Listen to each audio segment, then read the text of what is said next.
For my cousin's graduation, they threw a backyard bash with tents, balloons, and a catered buffet. For mine, a takeout burger and congrats. Hidden in a group chat. When I didn't react, my uncle said, "Be grateful they even did that much." I just took a selfie with the meal and booked a hotel. That night, my dad called. "Are you coming home?" 24M, never thought a graduation dinner could change everything, but here we are. The contrast hit me like a slap across the face when I walked into my cousin Jake's backyard celebration 3 months ago. White tents stretched across the lawn, helium balloons bobbed in clusters of gold and blue, and a full catering spread covered 3 long tables. The smell of grilled salmon and herb-crusted chicken filled the air, while relatives I hadn't seen in years mingled with champagne flutes, all there to celebrate his business degree. I stood at the edge of it all, watching my aunt fuss over the dessert table she'd spent weeks planning, watching my uncle give a toast about how proud he was of his son's achievements. The whole family had driven in from different states. My grandparents had flown in from Florida.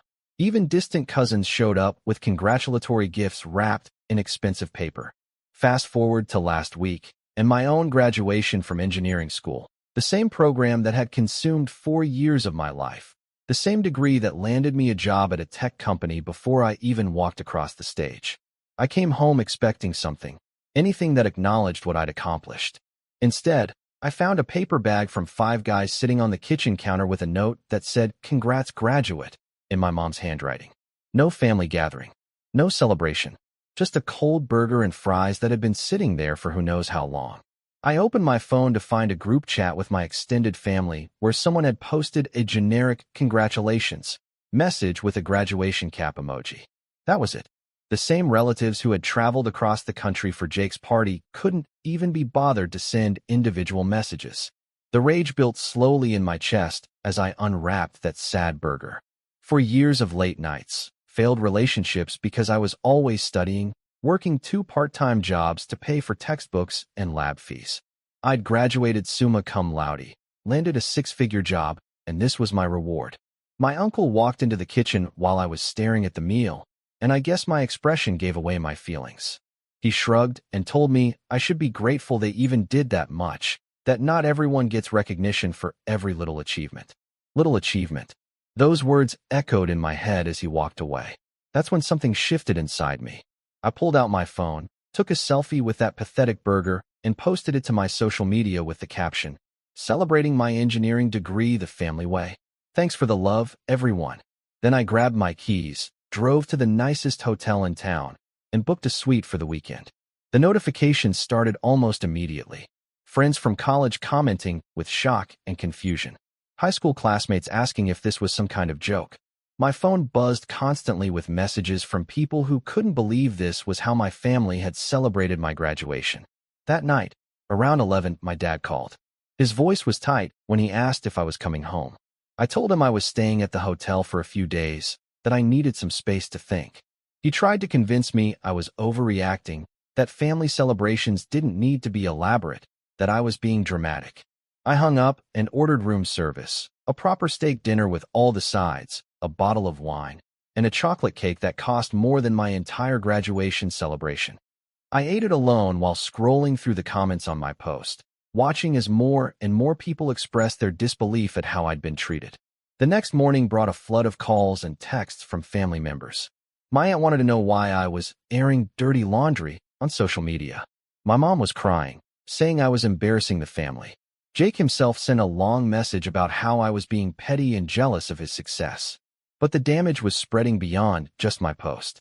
Friends had started sharing it, adding their own commentary about family favoritism and double standards.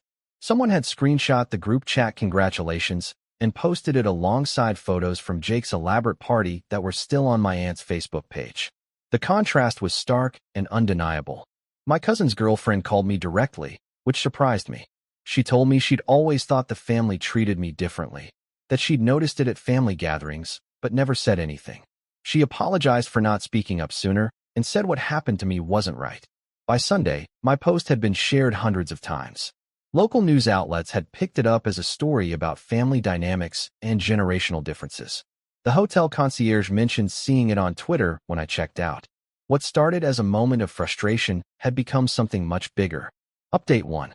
The fallout continued through the following week. My employer's HR department reached out after seeing the viral post, wanting to make sure I was okay and offering employee assistance resources. They'd also received several calls from local media wanting to interview me about the story. My grandmother called from Florida, her voice shaking as she told me she had no idea the family had treated my graduation so differently. She'd assumed there had been a proper celebration and was horrified to learn the truth.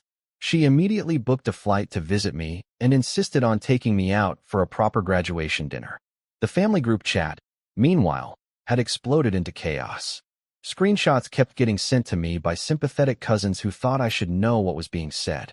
My uncle was furious about the public humiliation and demanded I take down the post. My aunt was defending their choices, saying they'd spent too much money on Jake's party to afford another big celebration so soon. But the most telling messages came from other family members who started sharing their own stories of being overlooked or treated as less important.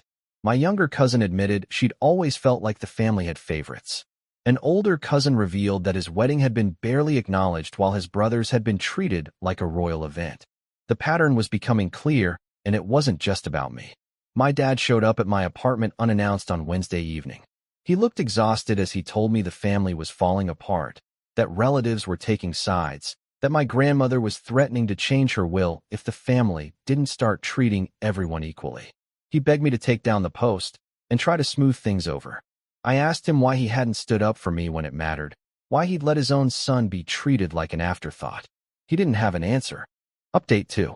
3 weeks later, the dust still hasn't settled. My grandmother followed through on her threat and scheduled a family meeting at her lawyer's office. She announced that her estate would be divided equally among all grandchildren, with specific provisions that anyone who showed favoritism towards certain family members would forfeit their inheritance. The meeting was tense. My uncle tried to argue that they'd always treated everyone fairly, but my grandmother cut him off. She'd done her own investigation, looking back through years of family photos and social media posts.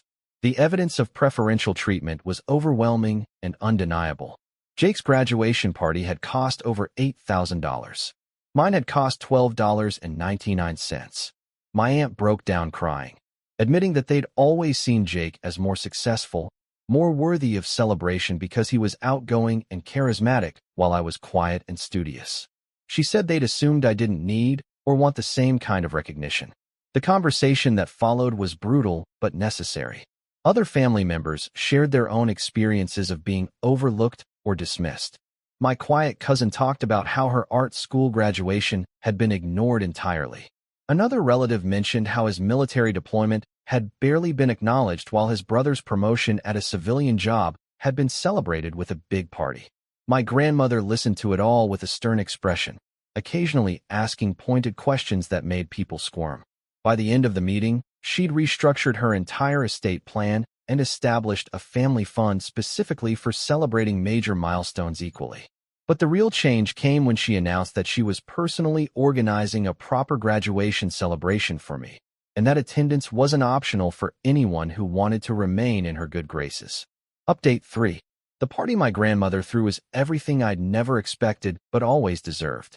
She rented a private dining room at the city's best restaurant, hired a photographer, and invited everyone who mattered to me, college friends, professors, co-workers, and yes, the entire extended family. The speech she gave that night was something I'll never forget. She talked about how proud she was of my accomplishments, how my quiet determination and academic excellence were just as worthy of celebration as anyone else's achievements. She presented me with a custom-made watch engraved with my graduation date and a check that covered my student loans entirely. The family members who had dismissed my graduation sat in uncomfortable silence as my friends and colleagues shared stories about my work ethic and character. My boss attended and talked about the innovative project I'd already completed in my first month at the company. My favorite professor spoke about the research paper I'd written that was being considered for publication. Jake looked miserable throughout the entire evening. His own graduation celebration, which had seemed so elaborate at the time, paled in comparison to the genuine respect and admiration being shown for my achievements. But the moment that meant the most came when my dad stood up to speak. His voice cracked as he apologized publicly for not recognizing my accomplishments sooner, for allowing me to be treated as less important than other family members. He promised to do better and asked for my forgiveness. The viral post that started it all had been taken down weeks earlier, but its impact continued to ripple through our family dynamics. Relatives who had never paid attention to me before were suddenly interested in my life and career. Invitations to family events now came with personal notes acknowledging my presence mattered. My relationship with Jake has been permanently altered. We're civil at family gatherings, but the easy camaraderie we'd shared growing up is gone. He's never apologized for calling me petty and jealous, and I've never forgotten that he was willing to dismiss my feelings so easily. The hotel room I'd booked that first night had cost me $300, but it was the best money I'd ever spent. It gave me the space and time to realize that I deserved better treatment from the people who were supposed to love and support me unconditionally. Sometimes the smallest gestures reveal the biggest truths about how people really see you. A takeout burger versus a catered celebration. A group chat congratulations versus personal phone calls. The difference wasn't just in the money spent. It was in the thought, effort, and respect shown. I learned that standing up for yourself isn't always comfortable or easy, but it's necessary. The family dynamics that had existed for years didn't change overnight, but they did change. And sometimes that's enough. The engineering degree hanging on my wall represents 4 years of hard work and dedication. But the real education came from learning that my worth isn't determined by other people's recognition, and that sometimes you have to demand the respect you deserve. My grandmother was right when she told me that night at the restaurant. Achievements should be celebrated equally, not based on personality or favoritism. Every person's success matters, whether they're loud and outgoing or quiet and determined. The burger is long gone, but the lesson remains. Never settle for being treated as less than you are, even by family. Especially by family.